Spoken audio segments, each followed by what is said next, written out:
friend, this is the first archaeological site we observed in Rajagala archaeological site.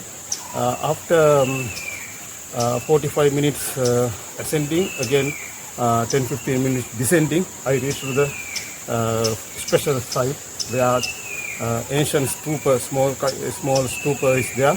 So we will see what is there.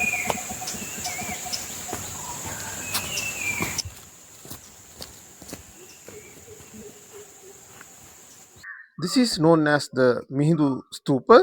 According to the archaeological findings, this is believed to be the place where the scared relics of Arahat, Mahinda Thero and Ittiya Thero were buried.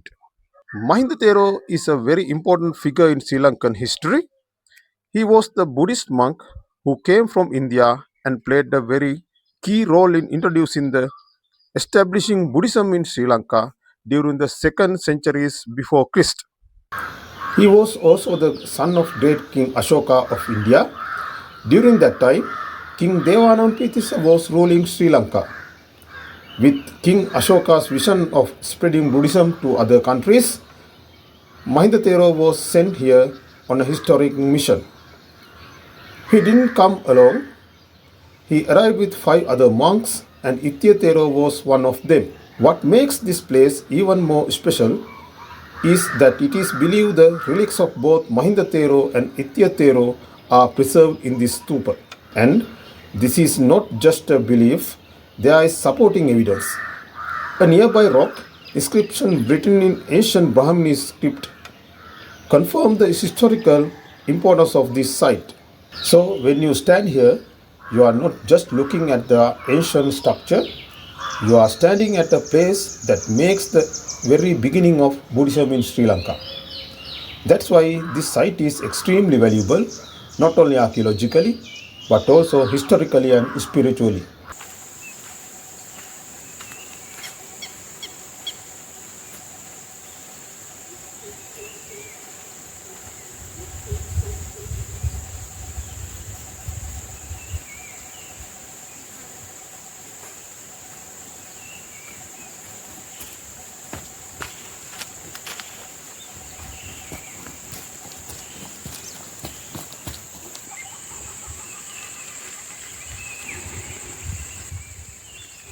This is the chronicle literature which prove that this stupa belongs to buried of relic of Mihindu Thero and Ittiya Thero. This is the inscriptions clearly mentioned, and then archaeologists proven that this is the chronicle literature mention this story.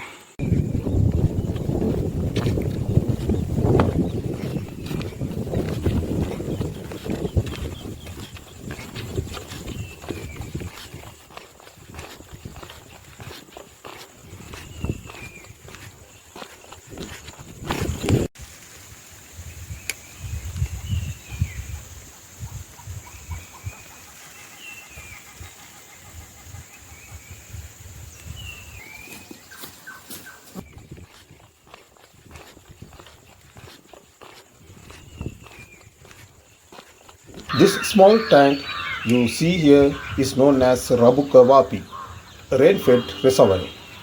According to archaeological evidence, it was built by King Lajjithissa, the son of King Saddhatissa. King Lajjithissa played a major role in developing this ancient monastery complex, and this tank would have been absolutely essential for daily life of monastery. Since this area belongs to the dry zone of Sri Lanka, fresh water, especially on a mountain summit, was very limited. So, systems like this were crucial for survival. Today, this tank still plays an important role in this ecosystem. It serves as a water source for many animals and also attract many birds of prey, including Brahmi kite, tank eagle, and white-bellied sea eagle.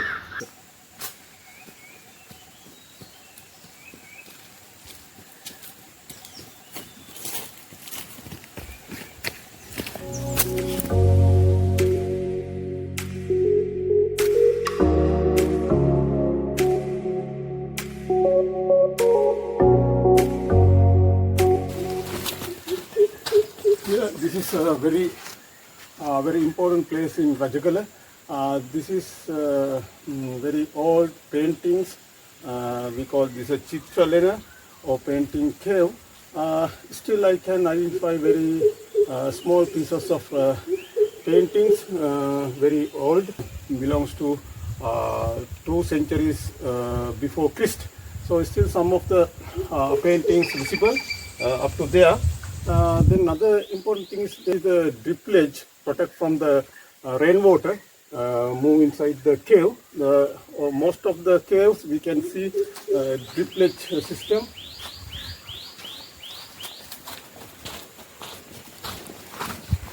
There is another ancient inscriptions protected by archaeological department here, but really difficult to read it. They have a department of archaeology protect the place which mention the ancient inscription. Now I am entering another special place which many ruins are visible.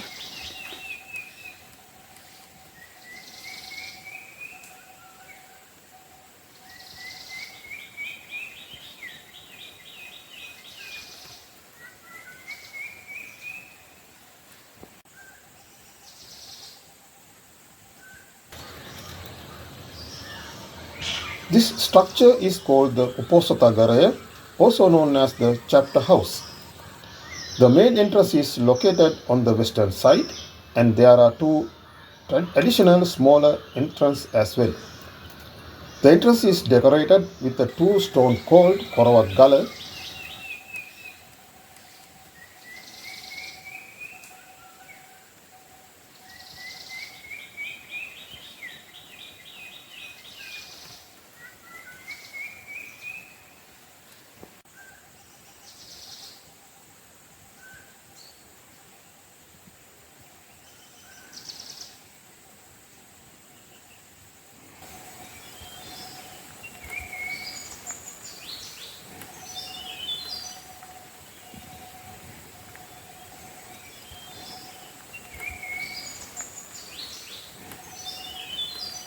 Just inside, near the main entrance, you can see the remains of a large pavilion area. This was a very important place in the monastery. It's where monks gathered to perform disciplinary rituals, discuss monastic rules, and hold important meetings.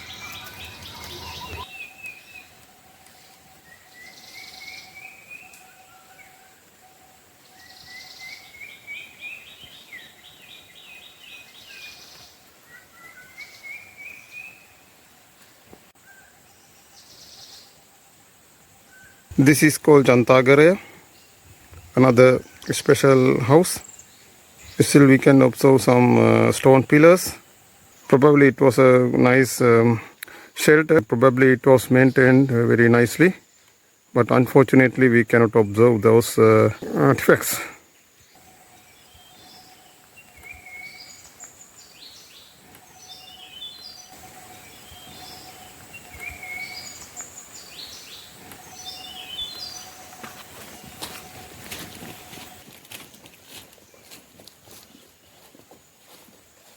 This building was used for medicinal treatment for monks.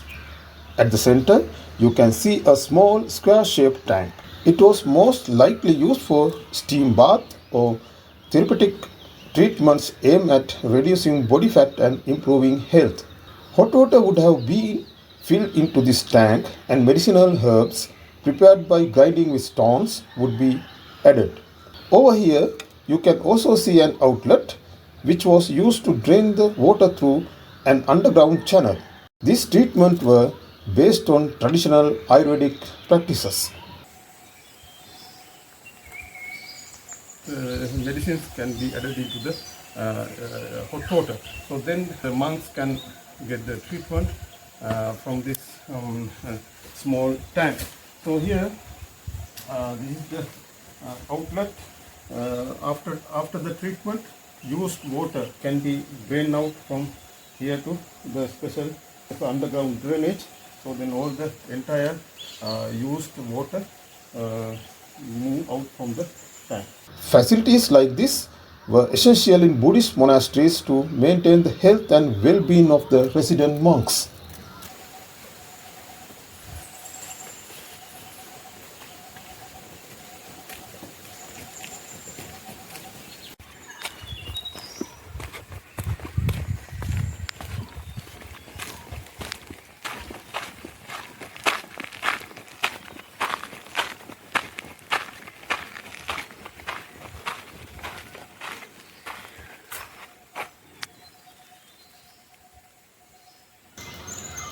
Now, this building here is known as the alms giving hall. It has a unique oval shape, and both bricks and granite were used in its constructions.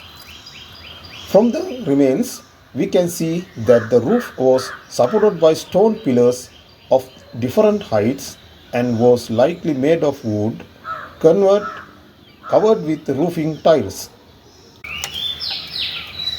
The building has two entrances on the eastern side, and inside it consists of two small rooms along with a larger open hall, probably used for offering alms to monks.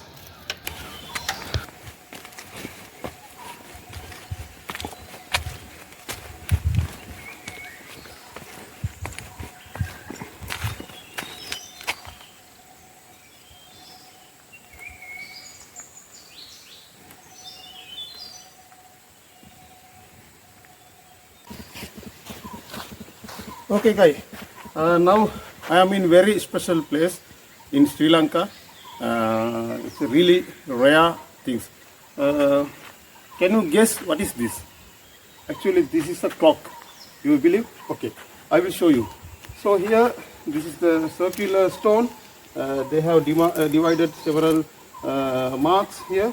We can put into the twigs, and then we can watch the shadow. Then you can measure the time. The twig is near to this mark near to 12 o'clock, but now actually now time is 11:15. So then you can see the shadow, length of the shadow and the angle of the shadow. So then they can measure the time. So this is the actual ancient clock. Therefore, it is a very special place. So I never see anywhere in Sri Lanka. This is the only place I see the stone clock. Only available in Rajagala archaeological site.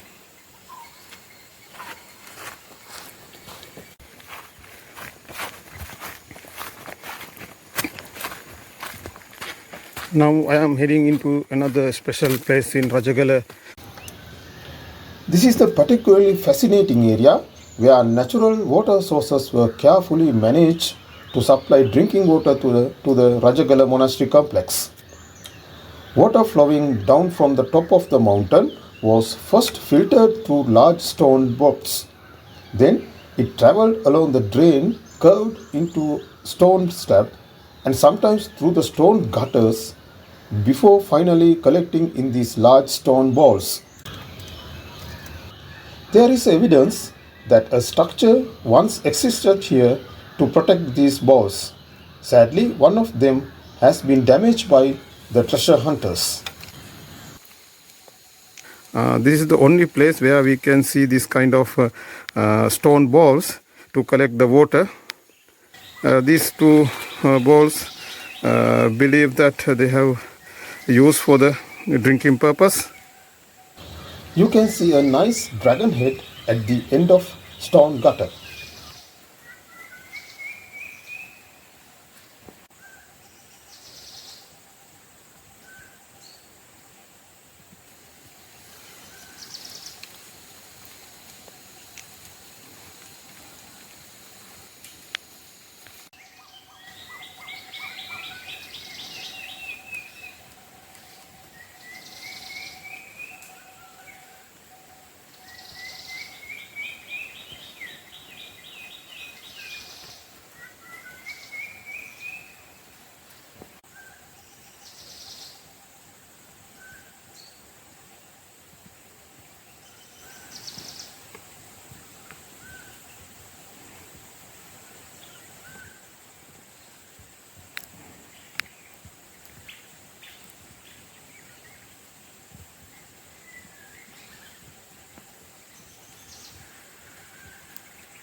As we explore this area, there is clear archaeological evidence that in ancient times a staircase was carefully constructed to provide access to this monastery complex.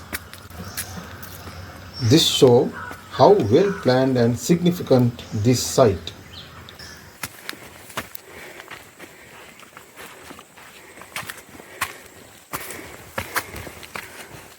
Now, what you see here is truly a unique structure within the Rajagala monastery complex. It has been designed in a circular layout built on a solid stone base. Surrounding the structure, there are about 15 stone pillars, each crafted in an octagon shape.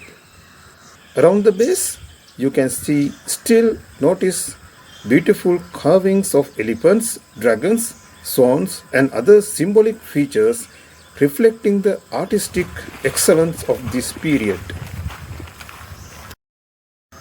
In addition to that, there is also evidence of an image house in this area, which is one of the key elements of an ancient Buddhist monastic complex.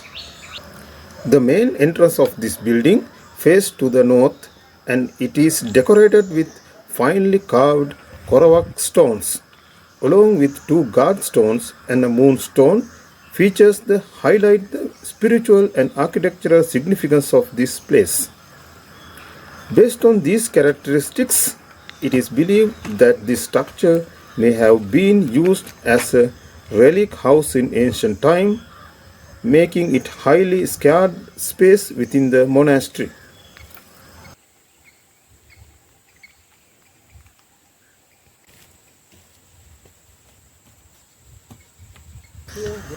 Here is another medium-sized ancient stupa built entirely using bricks. It's believed that this stupa was originally covered with plaster, giving it a much smoother and more finished appearance. However, over time, treasure hunters have caused significant damage to the structure, breaking parts of it into several pieces. If you look closely here, you can actually see those damaged sections. Thankfully, this stupa has been recently constructed by the Department of Archaeology with the support of the University of Sri Lanka, helping to preserve its historic value.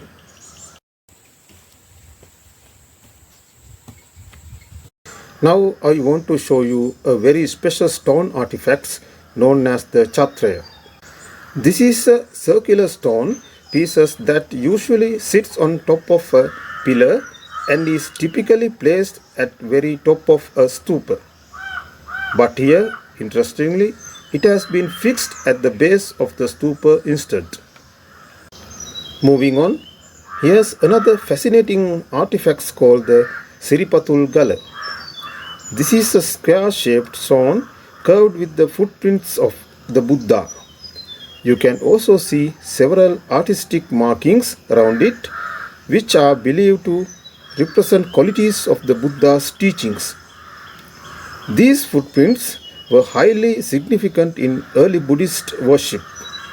In fact, just after the passing of the Buddha, statues were not yet used as symbol of worship. Instead, devotees paid their respects through symbols like these footprints.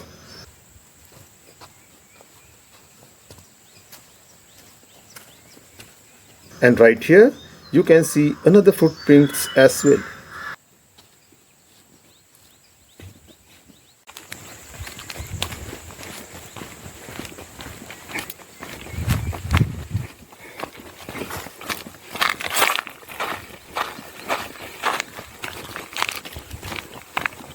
Here this is elephant dung. That means elephants are surrounding here, but they came a few days ago. Dry zone for us, definitely. Wild elephants are roaming here and there. This is the evidence of presence of the wild elephants in Rajagala archaeological site.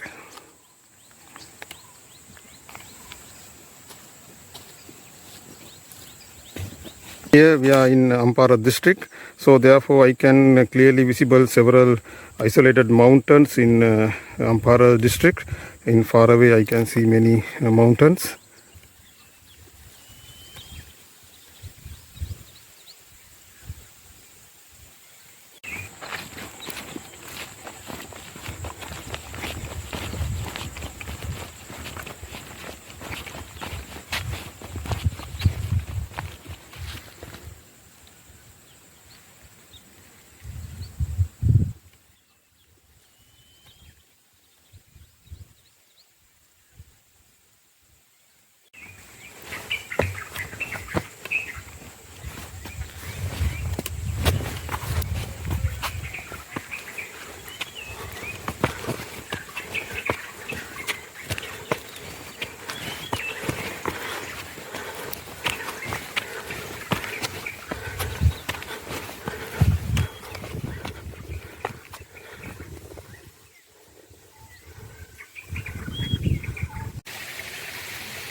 Join us in our upcoming episodes as we explore the ruins of Rajagala and secret of these stupas, the Brahmani inscriptions, and the ancient Vedas cave arts in detail.